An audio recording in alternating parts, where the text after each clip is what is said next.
I was recently watching a video by Reads with Rachel. She has a very fun channel, and if you like taking the piss out of books, she's a great follow. Where she went over Ali Hazelwood's werewolf vampire romantasy book, Pride. Thrilling title, I know. One of the scenes that made Rachel uncomfortable is pretty par for the course for spicy vampire romance. Blood sucking turned naughty. Naughtier than the nodding that apparently happens in the book.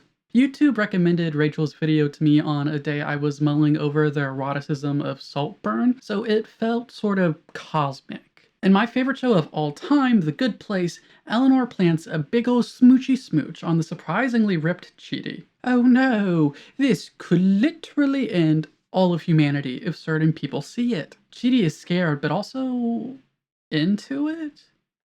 To which Eleanor iconically replies, "Scared is the best way to be horny." What's that about? Why is it that fantasies about monsters, murder, fear, dominance, loss of self, danger, that taboo, and issues around consent are all sorta sexy? Before we dive into it, I want to suggest some videos. They're not like required watching. I'll go over most of the relevant things here. ContraPoints has a video over Twilight that delves into vampirism, eroticism, consent, and what fantasy both is and isn't. I have an equally long video, discussing censorship aimed at self-published erotic art. Reads with Rachel has another video called Orc Romance, Monsters, and Book Talk that devolves into how some erotic horror and romantasy and the like can accidentally or purposefully perpetuate harmful ideas, in that case specifically racism. Rachel Oates and Elise Easy both have videos diving into Colleen Hoover and dark romance, which is sort of aligned with erotic horror. Those two both take a stance against the genre and what it does, so their videos might provide a nice counterpoint to what I'm talking about. Dan Olson of Folding Ideas has his videos over 50 Shades of Grey, where he posits that the series could have potentially made compelling erotic thrillers, which I think might be interesting to think about in regards to what we'll be going over today about erotic horror. With that out of the way, 1. Sublimation. Is it easier to be scared or turned on? You probably have an instinctual answer to that, but I think it's a pretty fair question to ask that might also help us get to the bottom of this. If you had to admit to being either excited or terrified to a group of people, which would it be? I think most of us might assume the response to that would be skewed by gender. Broadly speaking, men are taught to be sexual creatures growing up. Bro culture is filled with exaggeration about sexual conquest. Religious figures speak as if men are made of lust. Manly pieces of media are filled with sexualized women. People insist that porn exists primarily for men, even lesbian porn. President Donald Trump bragged about sexually assaulting women on the Access Hollywood bus tape, and a decent amount of people at the time called it locker room talk. Men are expected to not only be sexual, but to be sexually dominant. This is part of what Natalie Wynn calls default heterosexual sadomasochism. Of course, to be the height of dominant masculinity, one is not allowed to be weak. Performative emotional repression could be seen as a sort of mating ritual. Because at some point we socially constructed masculinity to coincide with either stoicism or anger, other expressions are often seen as unmasculine and therefore unsexy. If the most important part of being male is sexual expression and conquest, emotional needs, expressions, and performances outside of those stereotypes are shameful. If you are scared without a stiff upper lip, you're going to die a lonely incel. It's better to have a stiff lower. Female sexuality, in contrast, is seen as deviant. Femininity has been bundled up with the performance of innocence.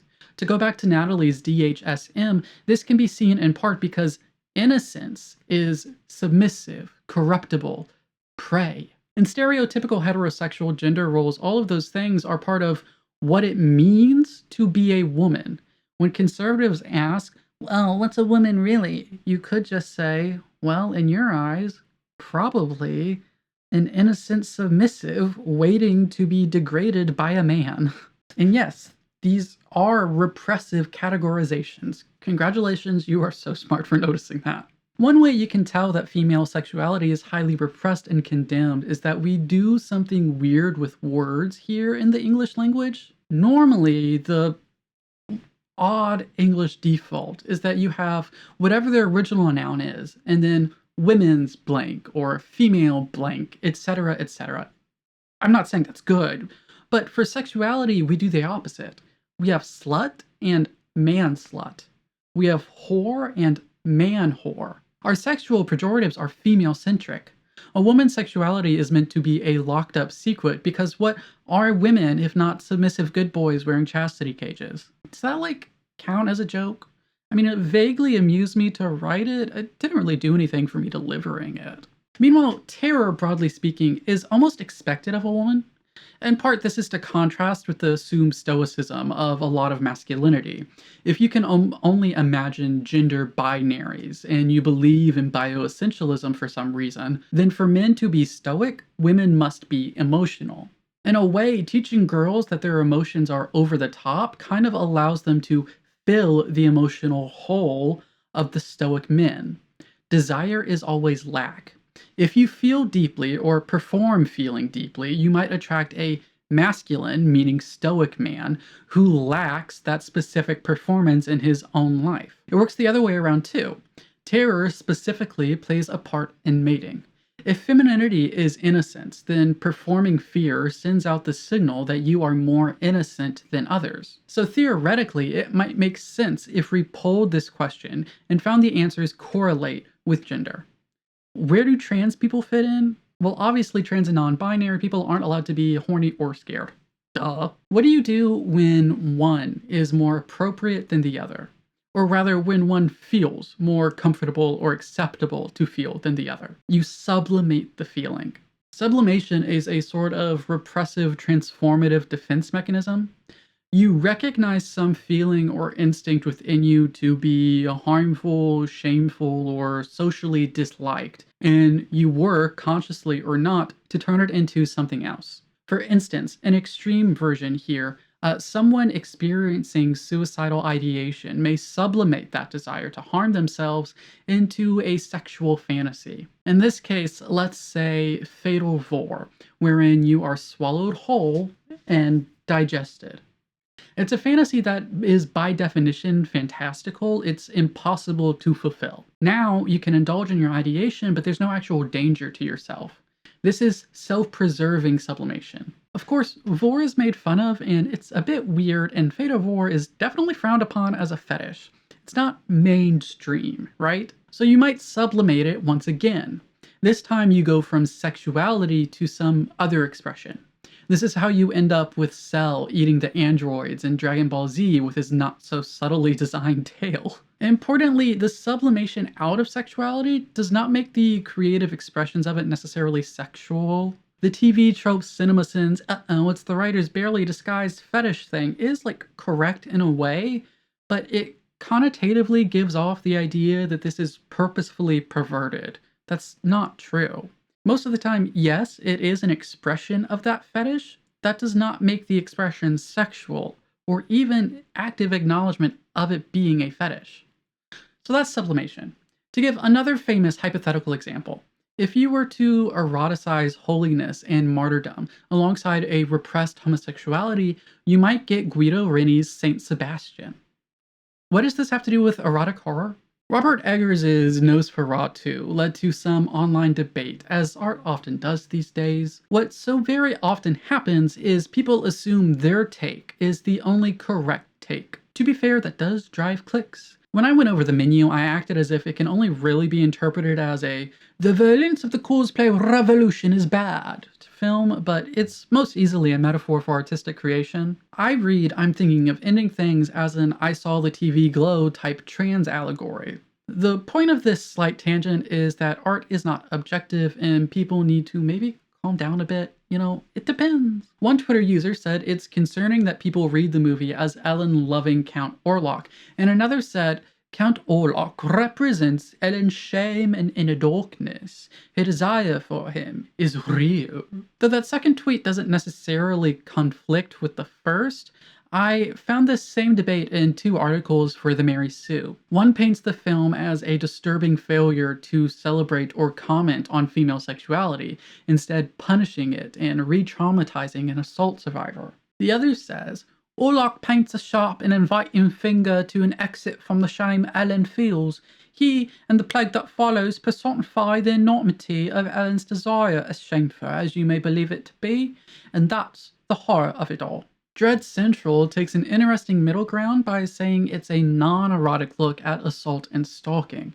Abusive men will try to ruin you until they are dead, the article says, with perhaps a slight implication that the movie is suggesting, so kill them while you can. Forbes paints Ellen's connection to the vampire to the experience of sexual fantasy. It says, Ellen is then plagued by disturbingly erotic nightmares of Count Orlok. Ellen hates and enjoys these dreams, and thus is riddled with guilt and self-hatred. What is this, if not fantasy followed by post-nut clarity? Is this not the experience of watching weird porn or reading messed up smut? Is this not, oddly enough, one of the necessary steps for sexual sublimation?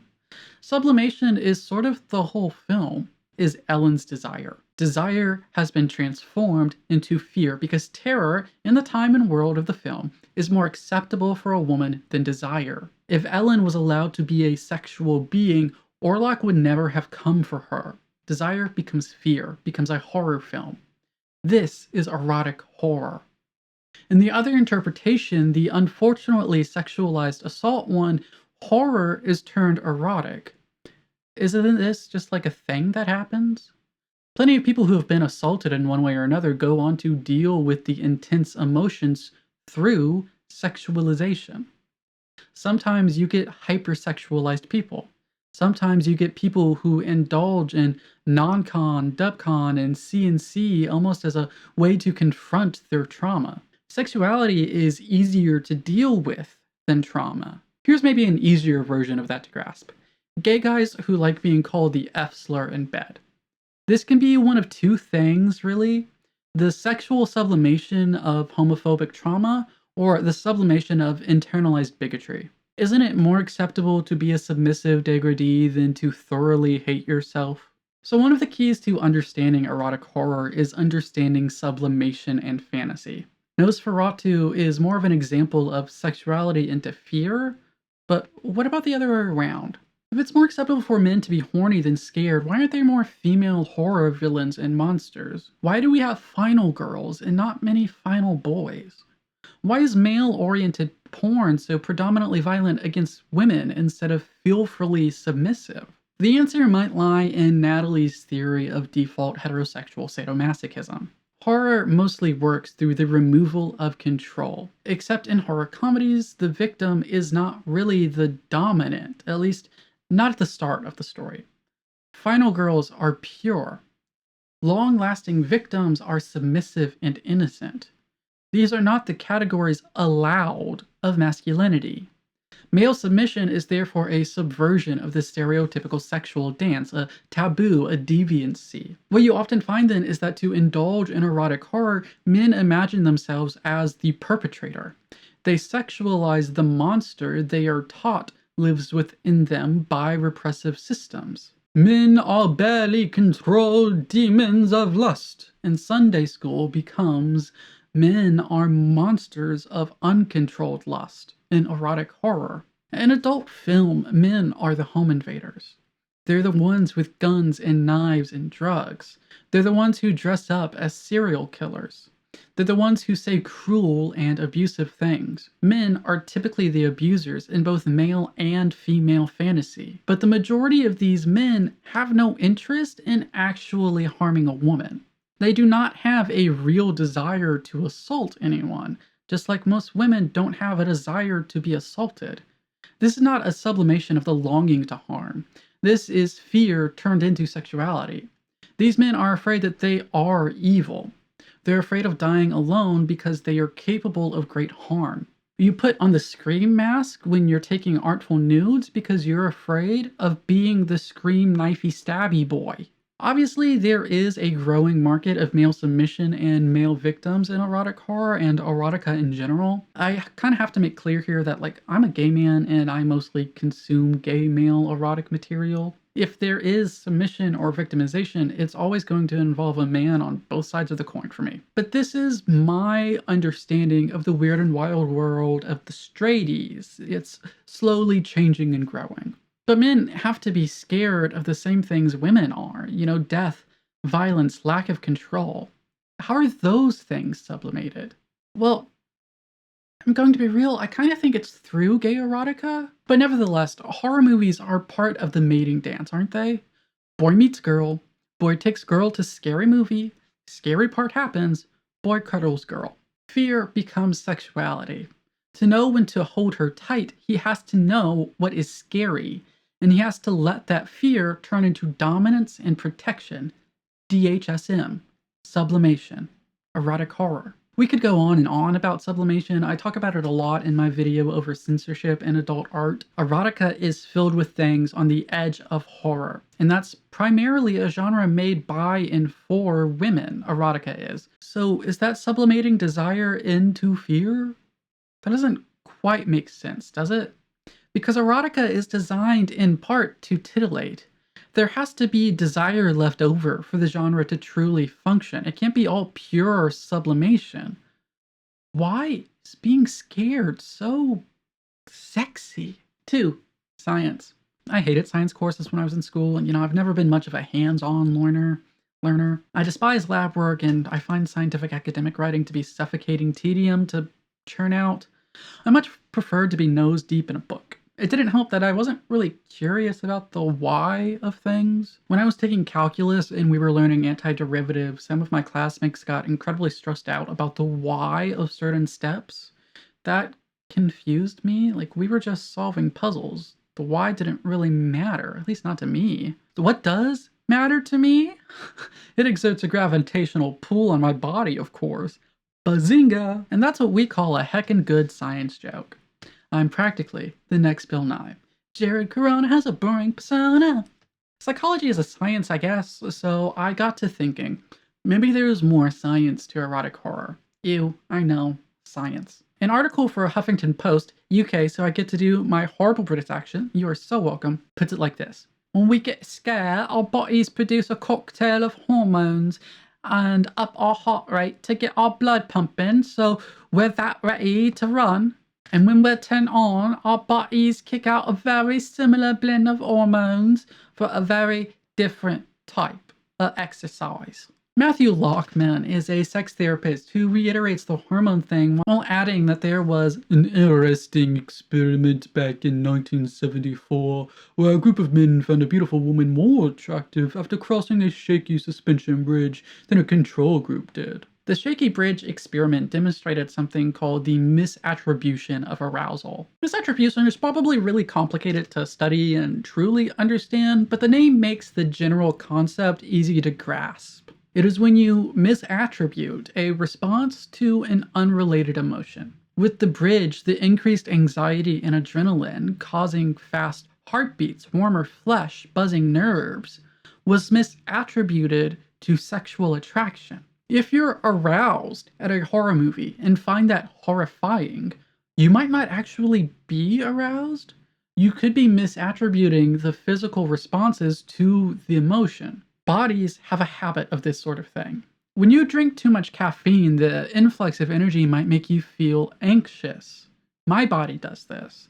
It's because the physical sensations of energy overflow and anxiety are very similar. My body and brain are more used to anxiousness than they are abundant energy. Knowing this doesn't necessarily make any of it easier because, brains are assholes and, But this obviously flows the other way. Arousal and sex are scary to some people, not because they find intimacy itself frightening, not necessarily, but the physiological responses the hormones produce cause their brain to misattribute arousal as fear. What happens when you combine this misattribution theory with sublimation theory? I think it's pretty easy to see how they combine together well. If you've been socially conditioned to preference either fear or arousal over the other, misattribution becomes easier, in part because your subconscious is looking to make that switch in the first place. This makes sense if you've ever trained as an actor. You're taught not to play an emotion, you are doing something under given circumstances. You have verbs. Those actions, how they move in your body, will often result in emotions. You feel through doing. But that's not all, or rather, that might not be it at all. Sociologist Margie Kerr explains that you aren't confusing fear for arousal or arousal for fear. She says, it's not misattribution of arousal or misunderstanding ourselves. It's just that in that moment, we're feeling what I would call sexy scared. In other words, it's both. You're aroused in more ways than one. She also says that fear and sex work on the same level. When fight or flight kicks in, you're not stressed out about how many subscribers you've got on YouTube, or whether you're not worth anything as an artist, or if everyone secretly hates you. You're locked in on surviving. You can only be in the now hear this. Isn't that also what good sex is like? The worst hookups of my life have been the ones where my mind can wander. There's a reason people play music and movies, why they might over-vocalize. It's all set dressing and performance to drown out the brain. It's to get you in the here and now. Well, that explains why we might find arousal at horror media or horror at sexuality. Sublimation explains a bit of how we get erotic horror or scary kinks, but what even is erotic horror in the first place? 3. What the fuck is erotic horror? I have a tendency, a personal flaw, if you will, to get bogged down into small word-based elements that don't really matter. For instance, I'm drawn to a discussion about erotic horror versus horror erotica. Typically in genre naming, the first word is a modifier of the second. For instance, a romantic fantasy is a fantasy story with a romantic subplot, probably a heavy romantic subplot. This is most of what romantasy is. Fantasy romance, on the other hand, is a romance with fantasy elements. Do these distinctions really matter?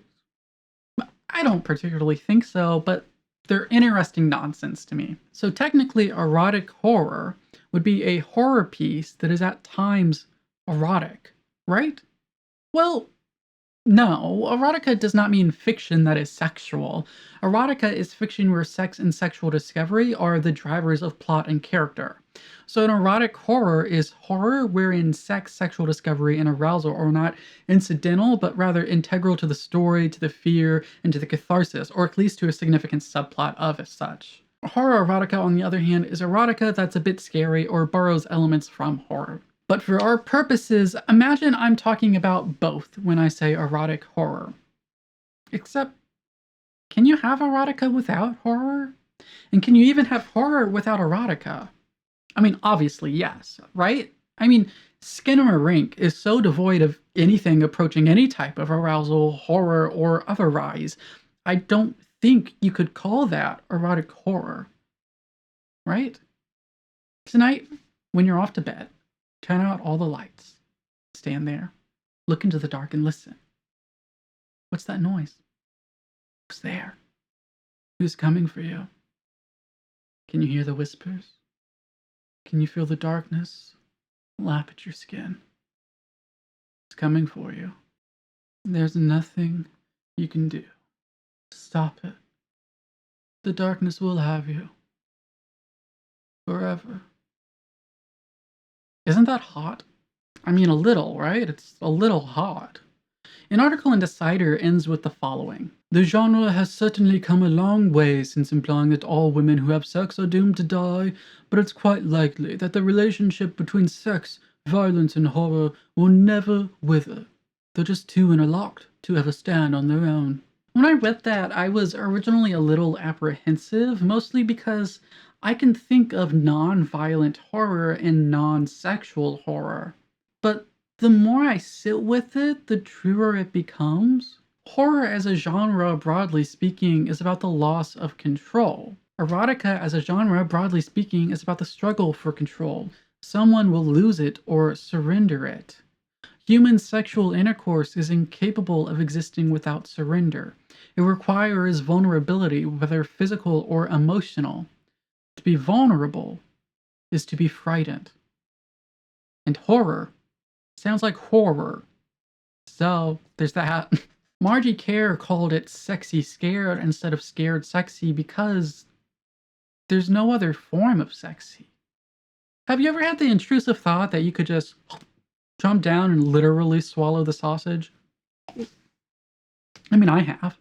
Sex is extreme vulnerability. To be vulnerable is to be easy to hurt. It is to make yourself prey. Sex is predation. It is violence. Things are impaling and slapping and burrowing and thrusting. These are words of violence. Violence, sex, and horror are all about the body. They are inherently tied together. So what's with all the censorship? If you recall back to the Werewolf Vampire Naughty Naughty book from the start of the video, some of the scenes that made Rachel uncomfortable were the erotic blood-sucking scenes. This is a pretty common trope in vampire media, isn't it?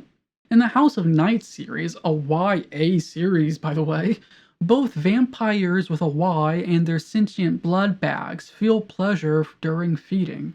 It's akin to intimacy. This is furthered by the stereotypical spot to bite, the neck. Vampire slurps are really a more intense form of a commonplace sexual act, the hickey. Where are most hickeys left? On the neck. This is for several reasons. It's the first spot you get to after a makeout. The neck is an erogenous zone on many people. It's one of the more visible parts of flesh in human fashion, so there's a higher chance of your claiming marks getting seen by others. You get to cosplay being a vampire, and that's sexy. What came first? The vampire or the hickey? Are we emulating horror monsters, or did we create a monster for the purpose of furthering and extremifying already extant sexual behavior? Regardless, you see this all the time in traditionally published art. You know where you won't see erotic blood-sucking? In self-published work. Vampires are closely related to blood, but you're not allowed to use fake blood on OnlyFans. Blood play is a no-go on Amazon and Smashwords. So unlike in the Ali Hazelwood book, indie authors are not allowed a scene where a vampire starts sucking and either of the characters get turned on by this, even if it is fully consensual from start to end. Does this make any sense? No, it does not. Does it understand what art is? No, it does not. Is it pointless censorship that these companies get away with because they have too much power and everyone is too afraid to get on their bad sides? Yes. I go into the whole credit card company issue in my video on erotic censorship. I'm not going to go on a super long tangent about that here, but erotic horror is one of the most common forms of erotica and of horror, and has been since the two genres were invented. But moralizing anti-art, idiotic companies have taken it upon themselves to ban art that makes them uncomfortable because they are incapable of understanding what art is. That, or they entirely misunderstand obscenity laws and the Miller test. If someone reads about a vampire draining someone while they have intercourse, is that person going to go out and do the same? No, that is a stupid argument that can only be made if you assume the presence of sex suddenly changes what fiction is and how it functions. It does not. Erotica is not documentary. Porn is not documentary. These things are works of fiction. OnlyFans and other sites don't really allow public play. Assumedly, this is based on concern about people appearing in the background of shots, which, yes, you do need the consent of anyone who appears in your films. That is part of being a filmmaker. It's also likely out of partial concern that their models would then go out and break public decency laws, get caught, and they would get some bad press. But here's the thing. Film is artifice. You can make it look like you're doing something without actually doing it. If you film from specific angles in your car, you can make it look like you are cruising in public, when really you're parked in your own secluded yard that no one can see you in. What does that have to do with erotic horror? Well, half the appeal of public play is the horror of it. It's the thrill of the potential of getting caught. Getting down and dirty in a car risks ruining your life. That's kinda hot. It's a sexy scared. Sex, violence, and horror are wrapped together. But self-publishing sites want them to be separated. They do not want violence in your erotica. They definitely don't want it in the sex scenes, but there's a chance you'll get banned for having it in non-erotic scenes if the work overall is still erotica. So what is erotic horror? Arguably, everything. 4. Vampires. Vampires are inherently sexy, even when they're gross and disturbing. They're problematic in almost every single way, and that's part of why they're attractive. They're attractive because they are a horrifying fantasy. But there's something more to it. A vampire is always a metaphor. Just like the killer in a slasher chasing you down relentlessly to bury his knife inside you is always an erotic metaphor. In most versions of the vampire myth, they require human blood to live. They must feed. And you? Well, they have to have you specifically. You are what they need to live. It's through your blood that they can continue. You are the object of desire. No, not desire. Necessity. When a vampire drinks your blood, you are giving them life. It is childbirth. It's merging. The two become the one. You are so desirable and good that they will go to insane lengths to have the pleasure of being with you, of taking you, sometimes of making it so no one else can ever touch you again. To be made into a vampire is to get the ultimate marriage proposal, eternal life. Isn't it nice to know your life has meaning? To know that your very blood is capable of saving someone, of living on within them. That isn't just hot, that's fulfilling, that's divine. A vampire is a god who has singled you out as the blessed lamb. To dream about being with a vampire is to dream about... In Bob's Burgers, Tina has her erotic friend fiction that sometimes includes zombies. The zombies aren't really threatening her most of the time. Why zombies, though? This show uses it for a joke, but erotic zombies are nearly the same metaphor as erotic vampires. You, your body, your brain are so desirable that they will chase you to the ends of the earth. You are needed. They cannot live without you. You will be consumed. DHSM, default heterosexual sadomasochism. The receptive, submissive partner is the metaphorical prey. I guess what I'm saying is, erotic horror is the most common genre. It's the genre that is constantly fear-mongered about and censored. It is under attack from anti-art, anti-sex, anti-human weirdos, including those who run sex and art companies, ironically enough. It is all of sex. And when you get down to it, it's all a vor kink. Hi, thank you so much for watching. Please be normal in the comments if you're gonna comment. Anyway, like, comment, subscribe. Join me over on Patreon. You get these early. You get little vlog content that I'm not uploading for the public, really. You can get sneak peeks at all of my art projects. Buy my poetry collection, Butterfly Snuff, wherever you get your ebooks. And my other poetry collection, The Museum of Art and Eggs, is coming out on everywhere you can get your ebooks on February 27th. Be kind to each other